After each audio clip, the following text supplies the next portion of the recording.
হাই বন্ধু বান্ধৱীসকল, মোৰ অন্য এটা নতুন ভিডিঅ'লৈ আপোনালোকক স্বাগতম জনাইছোঁ। প্ৰথম আৰু দ্বিতীয় পৰ্যায়ৰ নিৰ্বাচন শেষ হ'ল।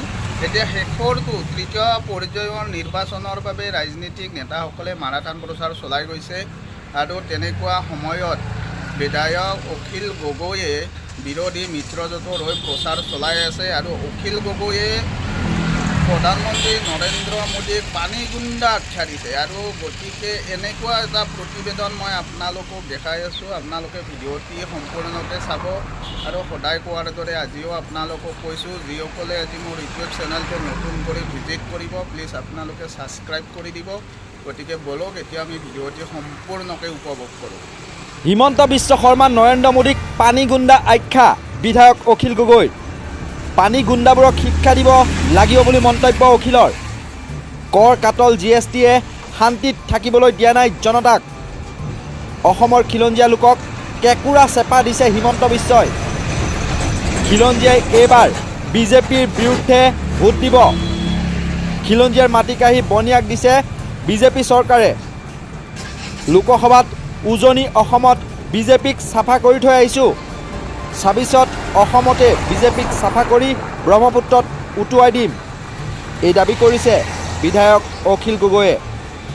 লোকসভাত ৫খনে আসন লাভ কৰিব বিজেপিয়ে।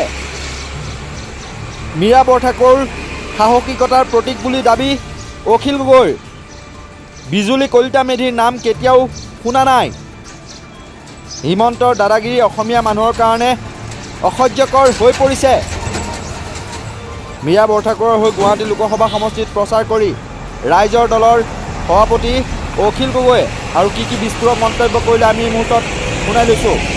হিমন্ত বিশ্ব শৰ্মা আৰু নৰেন্দ্ৰ মোদীৰ নিচিনা গুণ্ডাবিলাকক, পানী গুণ্ডাবিলাক, এই পানী গুণ্ডাবিলাকক প্ৰথমতে শিক্ষা দিয়া, তেওঁলোকক পৰাজিত কৰা, অসম আৰু ভাৰতৰ মূল্যবৃদ্ধি হ্ৰাস কৰা, আৰু প্ৰত্যেকজন অসমীয়া মানুহে যাতে মানুহৰ নিচিনাকৈ বসবাস কৰিব পাৰে। GST যি ধৰণে বঢ়াইছে, GSTৰ কাৰণেতো কোনো মানুহে শান্তিত থাকিবলৈ পোৱা নাই। কৰ কাটল যি ধৰণে বঢ়াইছে, আপোনালোকে কোনো মানুহেতো শান্তিত থাকিবলৈ পোৱা নাই।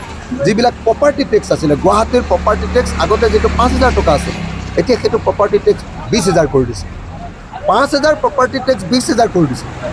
গতিকে সেইটো এটা ভয়ানকভাৱে ইয়াতে হিমন্ত বিশ্ব শৰ্মাই অসমৰ খিলঞ্জীয়া মানুহবিলাকক একদম কেঁকুৰা চপা দিছে।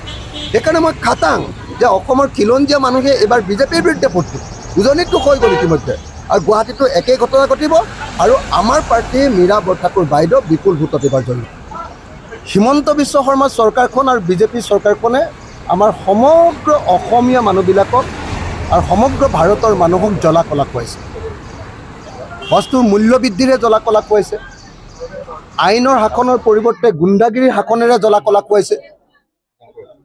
পাহাৰৰ মানুহবিলাকক আকৌ জ্বলা কলা খুৱাইছে মাটিৰ প্ৰিমিয়াম।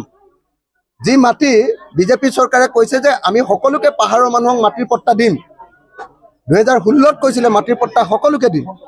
সেই বিজেপিয়ে এতিয়া পাহাৰৰ মানুহক বা চৰকাৰী ভূমিৰ মানুহক মাটিৰ পট্টা দিবৰ কাৰণে মিনিমাম প্ৰিমিয়াম কৰি দিছে ৬২,৫০,০০০ টকা। মিনিমাম প্ৰিমিয়াম কৰি দিছে ৬২,৫০,০০০ টকা। ৬২,৫০,০০০ টকা কৰি এজন খিলঞ্জীয়া অসমীয়া মানুহে, পাহাৰত বসবাস কৰা মানুহে মাটি লোৱাটো সম্ভৱপৰ হয় জানো? এইটো অসম্ভৱ। অৰ্থাৎ বিজেপিয়ে, হিমন্ত বিশ্ব শৰ্মাই অসমৰ খিলঞ্জীয়া মানুহে যাতে মাটি ল'ব নোৱাৰে। ৬২,৫০,০০০ টকা দিব পাৰিলেতো ফ্লেট এটাই কিনিব ল'ব, ইয়াত পাহাৰত কিয় থাকিবলৈ আহিব? কিন্তু হিমন্ত বিশ্ব শৰ্মাই অসমৰ খিলঞ্জীয়া মানুহে যাতে মাটি ল'ব নোৱাৰে, তাৰ কাৰণে অসমৰ মানুহক বঞ্চিত কৰিবৰ কাৰণে, ভূমি অধিকাৰ যাতে অসমৰ মানুহে পাব নোৱাৰে, তাৰ কাৰণে এই কাম কৰিছে। সেইকাৰণে আমি এবাৰ প্ৰতিশ্ৰুতি দিছোঁ ৰাইজক যে ইতিমধ্যে আমাৰ যি লোকসভাৰ নিৰ্বাচন, উজনি অসমত ইতিমধ্যে আমি বিজেপিক চাফা কৰি থৈ আহিছোঁ। যোৰহাটত আমি ইতিমধ্যে গৌৰৱ গগৈক জিকাইছোঁ, ডিব্ৰুগড়ত লুৰিণজ্যোতি গগৈক জিকাইছোঁ, নগাঁৱত প্ৰদ্যুৎ বৰদলৈক জিকাইছোঁ। উজনি অসমত বিজেপিক চাফা কৰি থৈ আহিছোঁ।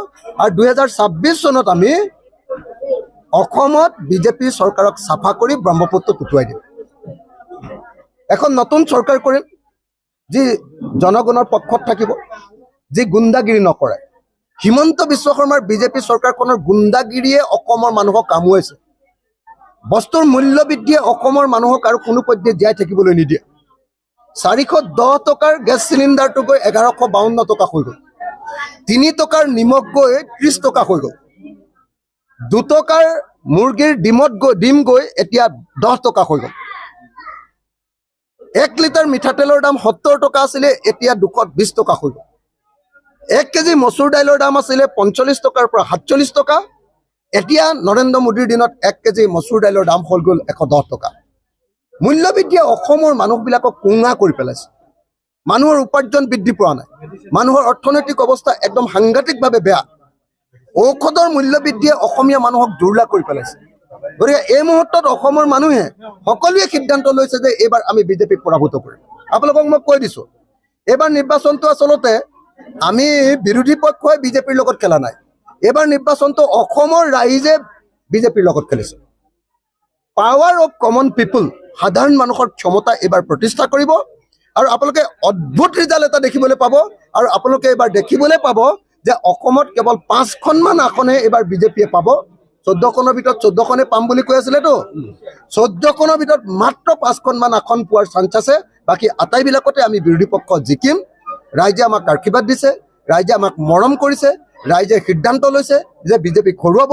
আৰু সেইকাৰণে মই আশা কৰিছোঁ যে গুৱাহাটীতো মীৰা বৰঠাকুৰ বাইদেউ এইবাৰ জিকিব। বিজুলী কলিতা মেধিক আমি নাম কেতিয়াও শুনা নাই। ইয়াৰ আগত বিজেপিৰ যিগৰাকী কেণ্ডিডেট দিছিলে তেওঁ নিমাতী কন্যা আছিলে, আৰু এইবাৰ যিগৰাকী কেণ্ডিডেট দিছে তেওঁ নিমাতী কন্যা।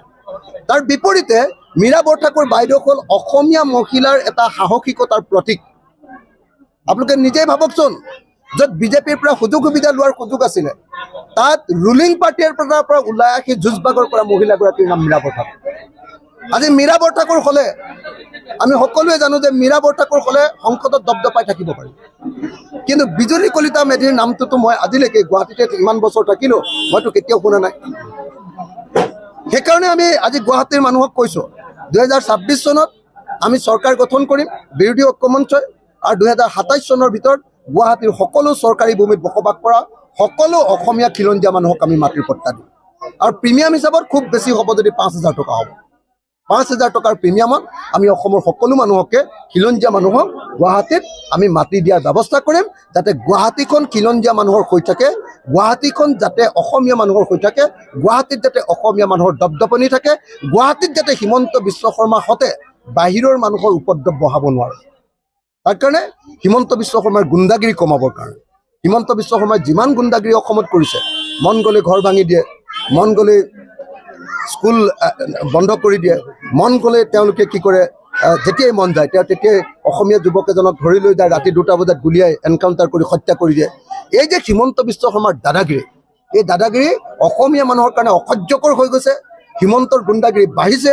গতিকে হিমন্তৰ গুণ্ডাগিৰি কমাবৰ কাৰণে এইবাৰ অসমীয়া মানুহে, আৰু নৰেন্দ্ৰ মোদীৰ গুণ্ডাগিৰি কমাবৰ কাৰণে এইবাৰ অসমীয়া মানুহে নিশ্চিতভাৱে বিৰোধী ঐক্যমঞ্চক ভোট দিব। আৰু এইবাৰ বিৰোধী ঐক্যমঞ্চই বিশাল ভোটৰ ব্যৱধানত এইবাৰ আমি বেছিভাগ চিটতে বিজেপিক পৰাভূত। আমি পুনৰ জনাই আছোঁ, শেষ